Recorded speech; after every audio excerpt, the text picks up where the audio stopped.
Hanta virus ഒരു പ്രശ്നമേറിയ വൈറസാണ്. അതിൽ നിന്ന് ഉണ്ടാകുന്ന ഒരു ഡിസീസാണ് ഹാൻഡ വൈറസ് പൾമണറി സിൻഡ്രോം. ഇതാണ് ഏറ്റവും പ്രശ്നമേറിയത്. ഇതൊരു ലങ് ഡിസീസാണ്. ഇത് ആദ്യമായിട്ട് റിപ്പോർട്ട് ചെയ്യുന്നത് ഈ അർജന്റീന റൂട്ട് പോകുന്ന ഒരു ക്രൂസ് ഷിപ്പിലായിരുന്നു. ഒരു ഡച്ച് ഷിപ്പാണ്, 149 പാസഞ്ചേഴ്സ് ഉള്ളത്. അത് 8 പേർക്ക് ഇത് സ്ഥിരീകരിച്ച് 40% മോർട്ടാലിറ്റി റേറ്റ് ആണെങ്കിൽ പോലും ആ 8 പേര് 3 പേര് മരിച്ച്. ഇത് ഔട്ട്ബ്രേക്ക് ആവാൻ കാരണം എന്താണെന്ന് വെച്ചാൽ വൈൽഡ് ലൈഫായിട്ടുള്ള ഇൻട്രാക്ഷൻ കൂടുന്നതും ഡീഫോറസ്റ്റേഷൻ അതും ഇതും കാരണം എയറിലോട്ടേക്കുള്ള സർക്കുലേഷൻ കൂട്ടി.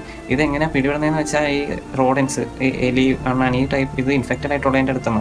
ഇത് കോണ്ടാമിനേറ്റഡ് ആയിട്ടുള്ള എയർ, ഇതിൻ്റെ യൂറിൻ അടങ്ങിയിട്ടുള്ള എയർ നമ്മൾ ശ്വസിക്കുമ്പോൾ നമുക്കും കൂടെ ഇത് പകരും. അങ്ങനെയാണ് ഏറ്റവും കൂടുതൽ.